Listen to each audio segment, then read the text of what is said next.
খুব ভালো লাগছে, খুব আনন্দ পাই। আমি আসি সব বছর। আমি বড় মহারাজের সময় থেকে আমি এখানে পরিচিত, তারানন্দজি ব্রহ্মচারীর সময় থেকে। আমার নাম ছন্দা মুখার্জি।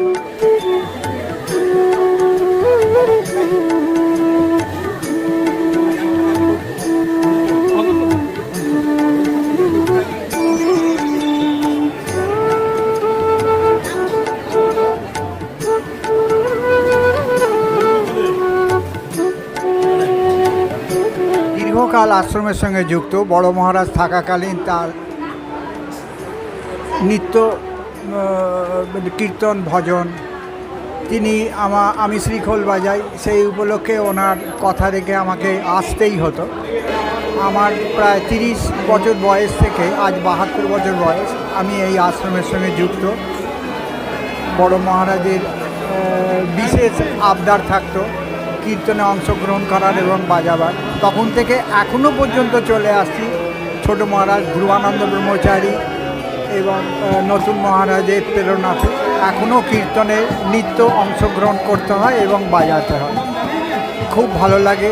অত্যন্ত মনোগ্রাহী এখানকার পরিবেশ এবং ধর্মতত্ত্ব সম্বন্ধে যে আলোচনা তা অত্যন্ত হৃদয় গ্রহণ করে আনন্দে। তো আমার প্রণাম সবাইকার প্রতি, সব ভক্তদের প্রতি এবং শিষ্যদের প্রতি, মহারাজদের প্রতি।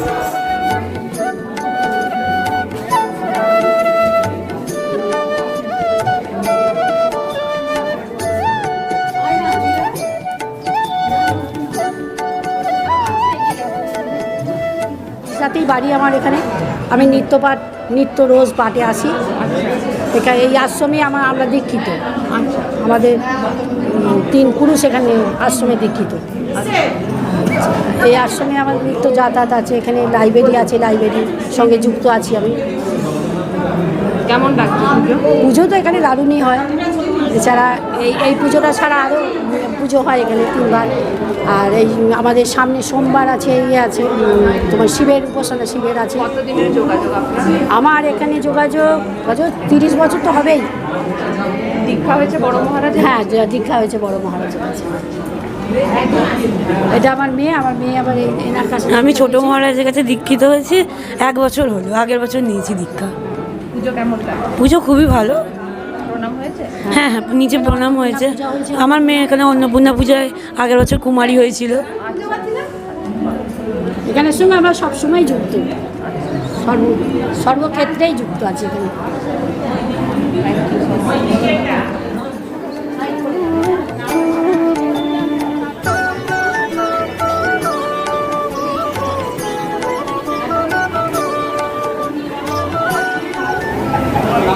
আপনার কি নাম? সুব্রত কুণ্ডু ঠিক আছে। প্রথম যুক্ত যখন এনারা ত্রিপুরা নিয়ে যান, এই ত্রিপুরায় যাওয়ার পর আমার এখানে খুব ভালো লাগে, ওই জন্য আমার বড় মেয়েকে এখানে দীক্ষা দেওয়া করেছি। সেই থেকে এইখানে আমার আসা যাওয়া।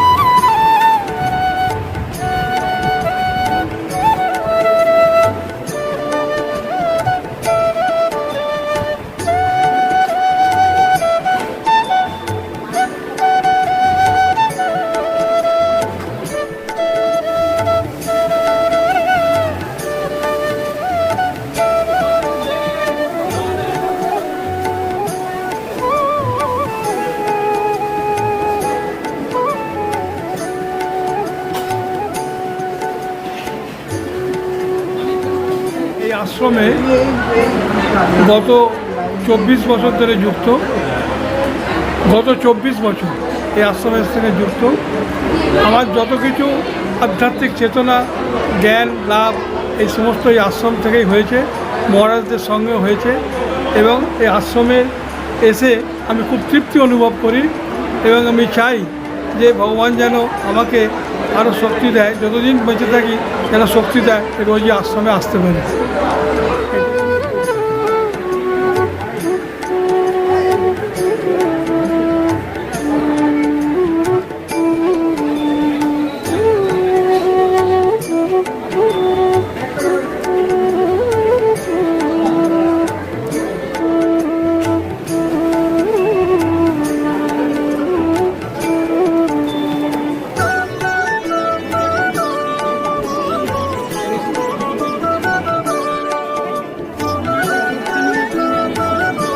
আচ্ছা, তাই নাকি?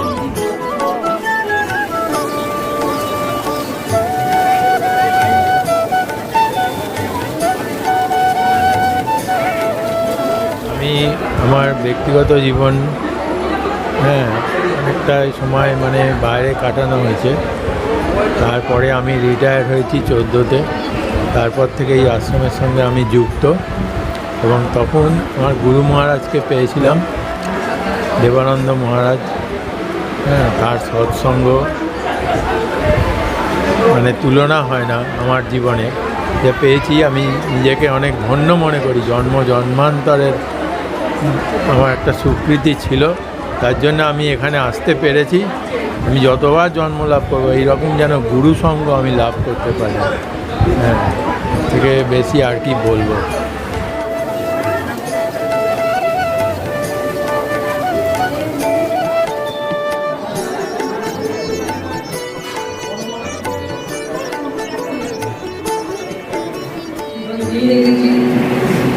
এই বাসনা থেকে ক্ষয় হতে গেলে বা নিবৃত্ত হতে গেলে কি প্রয়োজন? না, আগে আগুনটাকে নিবেই দিতে হবে, নিরীন্ধন হতে হবে।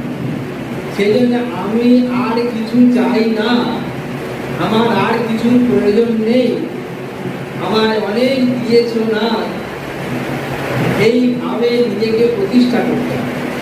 যখনই আমরা এইভাবে প্রতিষ্ঠা হয়ে যাব, তখন কি হবে? আমাদের বাসনাগুলো নিবৃত্ত হয়ে যাবে।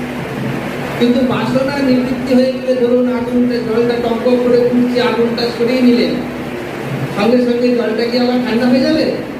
তা হবে না। সেই জন্য জলের একটা যে সংস্কার হয়ে গেছে, এই গরম হতে হতে আগুন চলে গেলেও কিছুদিনের জন্য সে কি হবে না, কিছুক্ষণের জন্য গরম থাকবে। তারপরে আস্তে আস্তে আস্তে আস্তে সে আর গরম হবে না, বরঞ্চ ঠান্ডা হয়ে যাবে, আবার নিজের পূর্ব অবস্থার মধ্যে সে ফিরে আসবে।